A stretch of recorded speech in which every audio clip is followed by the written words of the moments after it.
السلام علیکم آپ صاحب۔ جی وعلیکم السلام۔ ڈاکٹر صاحب آپ یہ 2024 کے الیکشن میں ووٹ کس پارٹی کو دے رہے ہیں؟ ووٹ کس پارٹی کو دے رہے ہیں؟ جی جی، ووٹ کسے کہتے ہیں؟ ووٹ کسے کہتے ہیں آپ بتائیں نا۔ آپ بتائیں نا، ووٹ کسے کہتے ہیں؟ یار میرا انٹرویو نہ آپ کرتے پوچھنے آ گئے مجھے، آپ بتائیں ووٹ کیا ہوتا ہے؟ شہادت ہوتی ہے نا، ووٹ ایک، آپ بتائیں نا بھائی۔ تو دسو نا۔ ووٹ ایک شہادت ہے، تو کس کو؟ شہادت کس کی دینی چاہیے؟ سچے بندے کی؟ کسی چور کی شہادت دینی نہیں چاہیے؟ نہیں۔ کسی زانی کی، کسی شرابی کی، کسی ملک دشمن کی، کسی مذہب دشمن کی، کس کی شہادت دینی چاہیے؟ اللہ تعالیٰ قرآن میں فرماتے ہیں من یشفع شفاعۃ حسنۃ یکن لہ نصیب منہا، جو اچھی شہادت دے گا وہ اس کا صلہ پائے گا، تو جو اچھی دے گا اس کا صلہ پائے گا، تو جو بری دے گا اس کا صلہ بھی تو پائے گا نا۔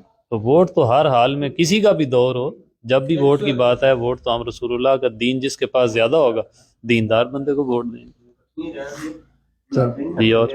اور اگر فرض کریں آپ کے پاس اقتدار آ جاتا ہے اچھا، تو آپ جو دوسرے ممالک ہیں، جس طرح ہمارے ساتھ ابھی انڈیا ہے خاص کر، جو ہمارا ہمسایہ ملک ہے، یا افغانستان ہے، ان کو کس طرح ڈیل کریں گے؟ آپ پہلے یہ بتائیں کہ ابھی اگر تحریک کے پاس اقتدار آتا ہے تو کیا یہ پہلی دفعہ کسی اسلامی جماعت کے پاس اقتدار آنا ہے؟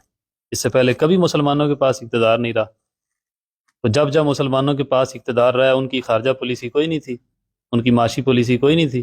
نہیں، ہم ایک ایٹمی پاور ہے سر، اور ہم اس کو رکھتے ہوئے ہم کس طرح اقوام عالم کے ساتھ بات کریں؟ اس چیز کا تو ہمیں زیادہ فائدہ ہوگا نا کہ ہم ایک ایٹمی پاور۔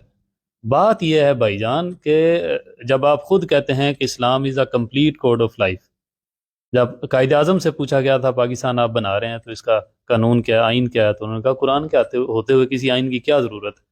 تو قرآن ہر چیز کا حل اس میں موجود ہے۔ ہمارے خلفۂ راشدین نے حکومت کی ہے، خود حضور جان عالم علیہ السلام نے خود حکومت فرمائی ہے۔ انبیاء جو ہیں، جتنے نبی جو ہے اس کائنات میں تشریف لائے ہیں، وہ سارے کے سارے حاکم رہے ہیں، انہوں نے اپنے فیصلے خود کیے ہیں۔ یہ ساری بات ہے، اس میں کوئی پریشانی، یہ تو صرف مغالطے میں ڈالنے والی بات ہے لوگوں کو، جی مولویوں کے پاس کون سا نظام ہے؟ مولویوں کے پاس ہی تو نظام ہے، کیونکہ مولوی رسول اللہ کے وارث ہیں، اور رسول اللہ کے پاس ہی سارا نظام ہے صلی اللہ تعالیٰ علیہ۔ تو یہ سارے شبہ ہیں بھائی، ہماری مکمل ٹیم ہے۔ بعض لوگ کہہ دیتے ہیں یہ جو جی مولویانہ خطیبانہ جملے بولتے ہیں، جذبات میں لاتے ہیں، ایسی بات کوئی نہیں ہے۔ اصل بات یہ ہے کہ یہ اب جو اکانومسٹ ہوتے ہیں نا، وہ اسلامک سٹڈیز میں بھی اکانومسٹ ہیں، وہ اپنی فیلڈ کے ماہر ہیں، وہ اس چیز کو اچھے طریقے سے بریف کریں گے کہ اسلامی اکانومی کیا ہے، اس کو کیسے ہینڈل کیا جاتا ہے۔ جو ہماری خارجہ پالیسی ہے اس کے الگ سے ایکسپرٹس ہیں، وہ اس کو ڈسکرائب کریں گے۔ ہماری ہر چیز کی ٹیم ہے بھائی، جب وقت آئے گا انشاءاللہ سب کچھ ظاہر ہوگا۔ ابھی منشور آیا ہے نا الیکشن سے پہلے، کیونکہ اس کا وقت آ چکا تھا، اب سے پہلے تو منشور نہیں آیا تھا تحریک کا، اب آ چکا ہے، تو جب وہ وقت آئے گا انشاءاللہ ہر چیز سامنے آئے گی۔ کیا آپ بات کر رہے ہیں؟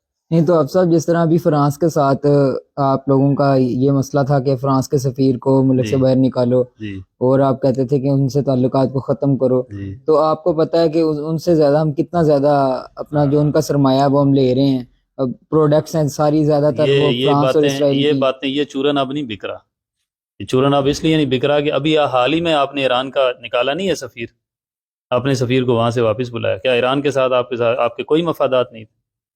بات یہ ہے، یہ ایک لوگوں کو لولی پاپ دیا جاتا ہے، جب اپنے مفادات پہ حرف آتا ہے پھر آپ سارا کچھ بھول جاتے ہیں، اور جب آپ یہ سمجھتے ہیں کہ کوئی بات نہیں اسلام پہ حرف آ رہا ہے تو پھر آپ اس طرح کے ہمیں جملے بولنا شروع کر دیتے ہیں۔ ایسی بات نہیں ہے۔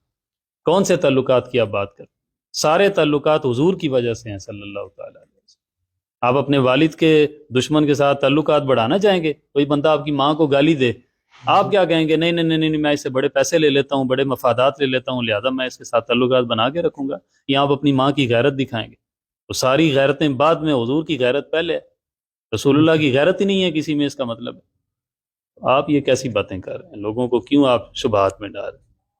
جی، اور چلیں افسر، بہت شکریہ آپ کا۔ Thank you.